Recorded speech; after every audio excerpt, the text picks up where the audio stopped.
تین آدمیوں کی دعا قبول نہیں ہوتی: جو حرام مال کھاتا ہے، جو بکثرت غیبت کرتا ہو، جو مسلمانوں سے حسد رکھتا ہو۔ دکھ، درد اور تکلیف اگر اللہ کی ناراضگی ہوتی تو یہ نبیوں کو نہ ملتی۔ یہ نعمت ہے جو اللہ کا راستہ دکھاتی ہے۔ گناہ میں لذت ضرور ہے مگر سکون نہیں۔ گناہ کا موقع نہ ملنا بھی اللہ کی نعمتوں میں سے ایک نعمت ہے۔ اپنی روح کو اللہ کا ذکر سنایا کرو، تمہارا وجود دن بدن نکھرتا چلا جائے گا۔ کسی کی موم بتی بجھا دینے سے آپ کی روشنی زیادہ نہیں ہو جائے گی۔ اللہ آپ کی منصوبہ بندی کو توڑ دیتا ہے جب وہ دیکھتا ہے کہ آپ کی منصوبہ بندی آپ کو توڑنے والی ہے۔ اگر آپ کے اندر وہ آواز موجود ہے جو پکار پکار کر آپ کو بتاتی ہے کہ یہ چیز حلال ہے اور یہ حرام، تو اللہ کا شکر ادا کریں کہ آپ کا دل ابھی زندہ ہے۔ دنیا کو نہیں بلکہ دنیا بنانے والے کو راضی کرو۔ سننا سیکھ لو، بولنا تو سب کو آتا ہے۔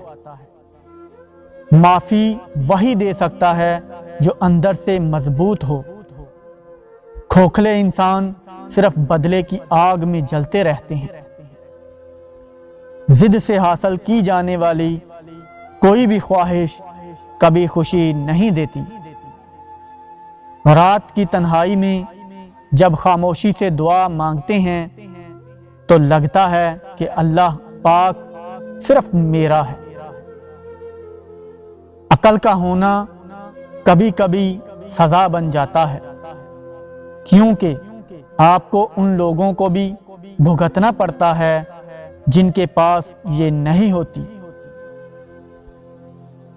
منافق کے ساتھ دوستی نہ رکھو، کیونکہ وہ بہت بڑا چال باز ہوتا ہے۔ یہ بھیڑیے کے ساتھ کھاتا ہے، کتے کے ساتھ کون بھونکتا ہے، چرواہے کے ساتھ روتا ہے۔ خاموش رہو، صرف خدا ہی تمہارے دل کا بوجھ ہلکا کر سکتا ہے۔ شک اور خوف دل کی دنیا کو دو حصوں میں تقسیم کر دیتے ہیں۔ بے وقوف سے عقل کی بات کرو گے تو وہ آپ کو بے وقوف سمجھے گا۔ یہ بڑی بات نہیں کہ تم عطر سے اپنے کپڑوں کو مہکاؤ، بلکہ مزہ تب ہے جب تمہارے کردار سے بھی خوشبو نکلے۔ ان لوگوں سے مت ڈرو جو اپنا بدلہ لینا جانتے ہوں، ہمیشہ ان لوگوں سے ڈرو جو اپنا معاملہ اللہ پر چھوڑ دینے والے ہوں۔ صرف ہاتھ ہی نہیں، لفظ بھی سہارا بنتے ہیں۔ جہاں ہاتھوں سے تھام نہ سکیں وہاں لفظوں سے تھام لیا کریں۔ سچے دوست وہی ہیں جن کے رہنے سے خوشی دگنی اور غم آدھے ہو جاتے ہیں۔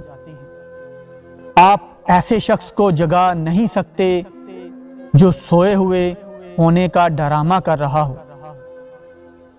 برائی کی آگ برائی سے نہیں بجھتی، جس طرح سے آگ کو پانی سے بجھایا جاتا ہے اسی طرح برائی کی آگ کو اچھائی کے پانی سے بجھایا جاتا ہے۔